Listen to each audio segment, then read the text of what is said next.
Chapter 1 The Black Spot, the year is 2345. A young man with midnight black hair and eyes. Like polished onyx stands before a mirror.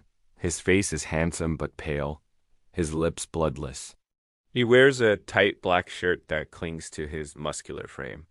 He runs a hand through his hair, his fingers lingering on his forehead. But what catches our attention is the strange black spot in the mirror behind him. It looks like a bruise or perhaps some dark ink staining the glass. But the young man doesn't seem to notice it. He's too busy admiring himself.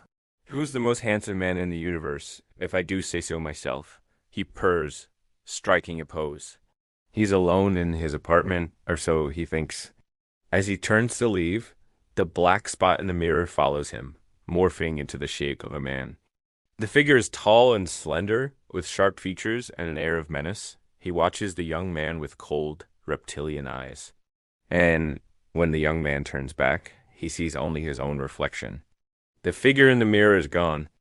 Confused, the man walks away, dismissing it as a trick of the light. But the figure from the mirror is not so easily dismissed. He emerges again later that day, coalescing out of the shadows like a specter. He watches the young man as he goes about his business, always keeping him in sight. And then he strikes, when the young man least expects it, reaching out from the mirror with a speed that's almost impossible to follow. He grabs him by the throat and drags him through the glass. With a strangled cry, the man is pulled into the mirror and disappears.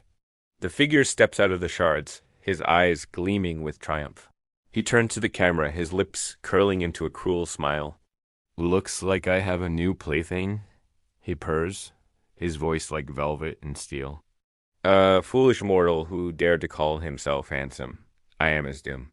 Chapter 2 The Cave of Reflections. Inside the mirror, the cave is vast and echoing, stretching into the distance like a subterranean sea. The walls are smooth and featureless, reflecting the distorted image of whoever enters. And at its heart lies a pool of darkness that seems to pulse with a malevolent energy. The young man struggles against the invisible bonds that hold him here, but it's no use. He's trapped. Panic rising within him, he calls out for help, but his voice echoes mockingly around him. "Save me," he cries. "Save me." But no one can hear him in this place. Only the darkness listens. Then he sees something that makes him freeze. In the depths of the pool, he sees the figure from the mirror, or rather something that resembles him. It's the same height, has the same lean musculature and predatory grace, but there's something not quite right about it, something sinister lurking beneath the surface. As the figure rises from the pool, the young man sees that he isn't alone. There are others here, trapped and tormented. Some are kneeling, their heads bowed in submission. Others writhe on the ground, consumed by shadows. And they're all prisoners of the cave, held here by the will of the master who haunts these halls. The master. The word echoes in the young man's mind. Who is he? What does he want? The figure from the mirror approaches, his eyes boring into the young man's soul. "Welcome to my lair, little morsel," he purrs. "I am your doom." The young man recoils.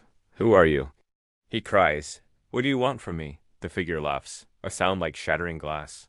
"Why, I'm the one who's going to make you suffer," he says, his eyes flashing with cruel amusement. "You mortals are all so vain, so obsessed with your reflections that you fail to see the darkness that lurks within them. I am that darkness. I am the shadow in the mirror." With that, he strikes. The young man cries out as pain explodes within him.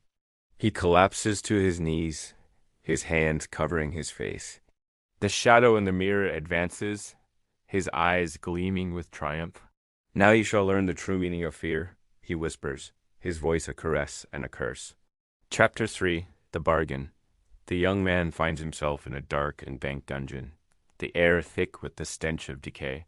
Chains hang from the walls, glinting ominously in the flickering light of a torch. And in the center of the room is a stone altar, its surface covered in arcane symbols. He's not alone. Bound and gagged to the altar is a woman, her clothes torn and her eyes filled with terror. She struggles against her bonds, but it's no use. Her fate is sealed. The shadow in the mirror appears behind them, his form solidifying into a tangible presence. My dear Alicia, he purrs, you look lovely today. Alicia's eyes widen in recognition. Raphael, she whispers, her voice hoarse with fear. It's you. You brought me here? Of course I did, Raphael replies, his tone dripping with saccharine sweetness. We have business to discuss. He turns to the young man. And you, my boy, are the key to it all. The young man struggles against his bonds, his eyes blazing with defiance. What do you want from me? He growls. Raphael's smile widens. Oh, just a little cooperation, he says. Nothing more. With a wave of his hand, the chains holding the young man break. Startled, Raphael raises an eyebrow. You don't understand? He says, his voice suddenly sharp. If you release him, I promise you a swift and painless death. The young man hesitates, surprised by Raphael's sudden interest in his well-being. Who are you? He asks. Raphael's eyes narrow. That's not important, he says. What is important is that you free me. With a surge of power, the young man breaks his bonds and strides towards Raphael. Why should I help you? He demands. Raphael shrugs. Because I can offer you a bargain, he says. You see, I'm trapped here in this plane of existence because of a powerful artifact hidden somewhere in this world. If you help me find it, I'll grant you one wish. The young man considers this. He knows that he can't defeat Raphael in a straight fight, so he might as well try to strike a deal. What kind of wish? He asks. Raphael smiles. Any wish you desire, he says. Power, wealth, love, immortality. The young man hesitates. He could ask for revenge, for the strength to destroy Raphael and end his torment once and for all. But something in Raphael's eyes makes him wary. There's something cold and calculating in their depths that chills him to the bone. All right, he says finally. What do we do now? Chapter 4, The Cave of Echoes. Raphael leads the young man through the winding tunnels of the cave, his footsteps echoing eerily in the vast space. The air is heavy and oppressive, pressing down on them like a physical weight. This place is driving me insane, the young man mutters, rubbing his eyes. How are we supposed to find whatever it is you're looking for in this labyrinth? Raphael smiles, a cruel twist of his lips. Don't worry, he says. I know exactly where we're going. They come to a fork in the path, and Raphael turns right, disappearing into the gloom. The young man hesitates, then follows. As they walk, Raphael speaks in a low voice. The artifact I seek is called the Heart of Obsidian, he says. It's a small black crystal said to be hidden somewhere in this realm. It's incredibly powerful, capable of great good or great evil. What do you need it for? The young man asks. Raphael's eyes flash. To break the seal, he says cryptically, and set me free. They continue on in silence, the only sound their footsteps and a distant drip of water. The tunnel opens into a large chamber, and the young man gasps. In the center of the room is a huge pool of darkness, and standing at its edge is a figure. It's a woman, tall and regal, with skin like alabaster and hair like spun gold. She's wearing a long flowing gown that ripples like water, and her eyes are closed as if in deep meditation. Who is she? The young man whispers. Raphael's eyes gleam with recognition. My sister, he says softly. My beautiful, innocent sister. She was taken from me, imprisoned here in this cave, but I will free her, and we will rule this world together. The young man stares at the woman in disbelief. You're not going to kill her, he says. She doesn't look like she's trapped. Raphael shakes his head. No, she's safe here. For now, he says. Once I have the Heart of Obsidian, I will be able to break the seal and free her from this place. Then we will be unstoppable. The young man feels a surge of anger. He realizes that Raphael is mad, truly mad. He's not going to stop. So he strikes, hoping to catch him off guard. But Raphael is ready for him. He sidesteps the attack with ease, his eyes blazing with fury. So you would betray me? He snarls. After all I have told you, after all I've done for you, you would betray me. I never trusted you, the young man replies, readying himself for a fight. Chapter 5. the reckoning. The battle between the young man and Raphael is fierce and brutal, fought in the echoing chambers of the cave. The air crackles with power as they exchange blows, each one trying to outmaneuver the other.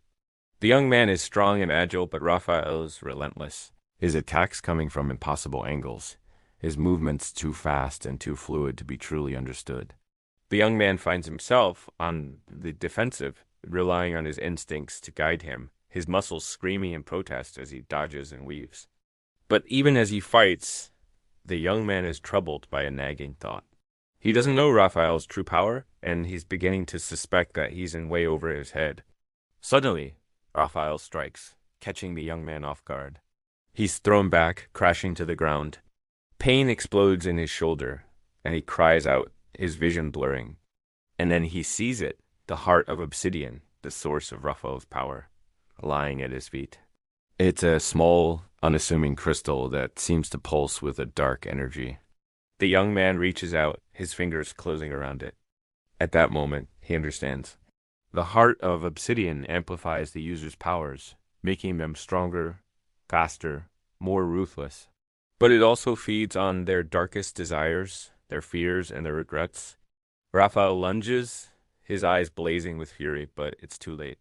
The young man has the upper hand now, and he uses it, striking back with a force that surprises even him.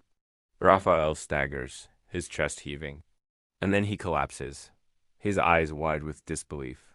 How? He whispers. How can this be? The young man stands over him, the heart of obsidian pulsing in his hand. He knows that he could end Raphael right now, that he has the power to do it, but something stops him. He looks down at Raphael, at the defeated, broken figure at his feet, and he sees not just a monster, but a lost soul, a being of pure darkness who has lived for centuries, trapped in a world that he hates.